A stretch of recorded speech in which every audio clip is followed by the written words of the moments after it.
They say life rarely gives second chances, but what if your whole world returned to you wearing a white dress, holding your hands, whispering the words you once ached to hear? This isn't just a love story. It's a story of two souls who broke, healed, and found their way back to each other through a daughter he never knew, a son she learned to love, and a family that rebuilt itself piece by fragile piece. Today, at the end of an aisle glowing with summer light and lavender petals, Jackson Wolf looked at the woman he lost 6 years ago, and vowed he would never let her slip away again. The garden smelled of lavender and soft summer wind. Strings of golden bulbs looped between the tall oak trees, glowing like captured stars. White chairs lined the aisle in delicate, neat rows. A soft instrumental melody floated in the air, something warm, nostalgic, almost like a memory turned into music. Aubrey Bennett stood at the edge of the aisle, invisible to the guests for the moment, hidden behind floral arches as she waited to walk toward the man she once thought she had lost forever. Her hands shook around the bouquet of lilies and lavender, a bouquet Luna had begged her to choose. She took a trembling breath, smoothing the soft satin of her dress. For a heartbeat, she closed her eyes. 6 years. 6 years of heartbreak. 6 years of raising a daughter alone. 6 years of believing Jackson Wolf had disappeared from her world for good. And now, at the end of this aisle, he was waiting for her, steady, strong, changed. The violins swelled. Guests rose. Aubrey stepped forward. The world went silent. Every breath, every beat, every moment that had once broken her, began to fall back into place. Jackson's breath hitched the moment he saw her. His eyes softened in a way that made her feel like she was the only person in existence. The only thing that mattered. There were words in his trembling smile. "I'm here. I'm not leaving. Not this time." Miles, standing proudly beside him in his little suit, nearly burst with excitement. Luna, her lavender basket clutched tight, bounced with barely controlled joy. Aubrey walked slowly, her heart thudding like every step was rewriting their past. When she finally reached him, Jackson took her hands, warm, grounding, familiar, and whispered the words that undid her completely. "I never believed in second chances," he said, voice trembling just enough for only her to hear. "But loving you, finding our children, finding this family, it taught me that life gives us exactly one miracle. And mine was you walking back into my world." Her lips parted, air caught in her throat. Because he wasn't just speaking vows. He was speaking truth. He squeezed her hands, soft and sure. "I wasn't the man you deserved 6 years ago," Jackson continued, eyes shining. "But I've spent every day since becoming the man who will never walk away again." Her chest ached. "You gave me a daughter without ever asking for anything. You gave Miles a home. You brought light into every dark place I tried to hide. And today, I promise you this." He took a breath that trembled with the weight of a lifetime. "No more fear. No more running. No more almosts. I'm here. For you. For Luna. For Miles. For every ordinary day and every storm. I choose you. Always you." Tears slipped down her cheeks, and the officiant smiled gently. "Do you, Aubrey Bennett?" "I do," she breathed before he could finish, laughter breaking through her tears. Guests chuckled softly. "Do you, Jackson Wolf?" "I do," he said without a single pause. Miles stepped forward with the rings, his chest puffed like a tiny hero. Jackson slid the band onto her shaking hand. Aubrey slid his ring on next. "Welcome home," she whispered. When they finally kissed, Luna threw petals in the air like a miniature fireworks show. Miles clapped wildly, grinning ear to ear. "We made it," Aubrey whispered into his shoulder. "We did more than that," Jackson murmured. "We became whole." Their future stretched open before them like the aisle they walked together, unbroken, beautiful, theirs. But their past, that was a story few of the guests knew. A story of loss, mistakes, love, and one impossible reunion. And now, on the happiest day of their lives, those memories began to rise. Aubrey still remembered the smell of rain the day Jackson left. Not with cruelty, not with anger, but with 1,000 unspoken fears he never let her see. They were 22, too young, too scared, too in love. Jackson had grown up in chaos. A father who left, a mother who barely held herself together, a childhood drowned in responsibilities he had no business carrying. He loved Aubrey fiercely, To the point he believed he would ruin her the way life had ruined him. So he left. One suitcase. One goodbye. One shattered heart. Aubrey found out she was pregnant 2 weeks later. She sat with the test in her hands, her entire world collapsing and rebuilding at the same time. Part of her wanted to call him. Part of her wanted to scream. But most of her was terrified. When she finally dialed his number, it was disconnected. That night, at the tiny apartment she could barely afford, Aubrey made the choice that would shape her world. She would raise her baby alone. And she did. Through morning sickness. Through long shifts. Through nights she cried quietly so she wouldn't wake her daughter. Luna had her father's eyes. Her father's laugh. Her father's stubborn little tilt of the nose. And every day, Aubrey told herself she had everything she needed. But some nights, when she watched Luna sleep, she whispered into the darkness, "Where are you, Jackson?" She never expected an answer. Jackson returned to the city 6 years later, not by choice, but because life had forced him to stop running. He had built a small construction company in a nearby state, successful enough to give him stability, lonely enough to remind him of everything he lost. One morning, he received a letter from an attorney. "Your grandmother has passed away. You are now the sole guardian of Miles, age 4. Miles, the little boy who had been left without a home, without parents, without anyone except Jackson." The first time Jackson saw Miles bruise-faced and shaking in a foster home, something inside him broke. He didn't leave this time. He took the little boy home. He promised him safety. He promised him love. He promised him a father, even though he didn't know how to be one. And so Jackson came back to the city where everything had once fallen apart. Where everything was waiting. Where love was waiting. He simply didn't know it yet. It was a Saturday morning when their paths crossed again. Aubrey was working the early shift at the bakery, rushing to get cupcakes ready for a kid's birthday order. Luna was coloring beside the counter with her glittery markers, humming happily. The bell above the door chimed. A father walked in with a little boy holding his hand. Aubrey looked up, froze, felt the world tilt, because the man standing there was Jackson Wolfe, older, broader, eyes tired but warm, hair a little longer. It took one breath, just one, for her heart to recognize him.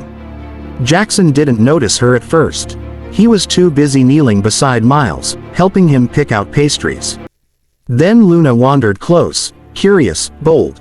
"Hi," she said. "I like your shoes. They look like astronaut shoes."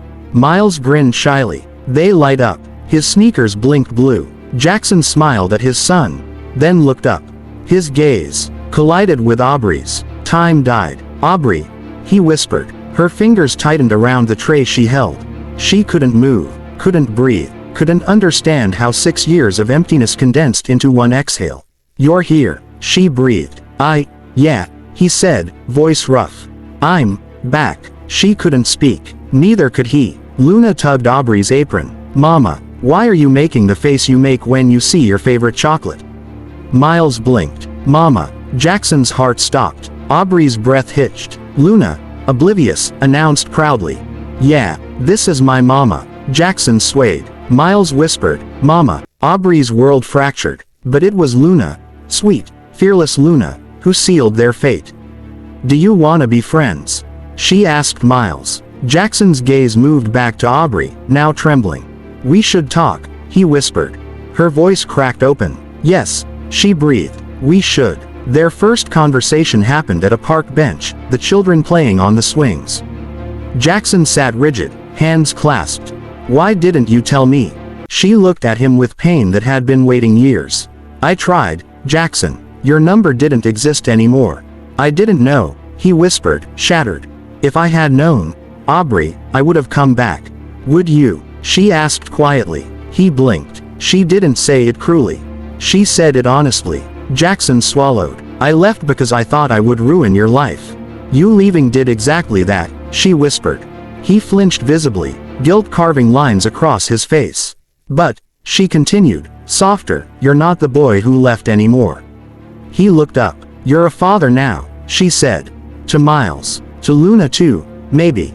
Hope lit his eyes, but he didn't dare speak it. Aubrey sighed, brushing a strand of hair behind her ear. "We can't fix 6 years in one afternoon."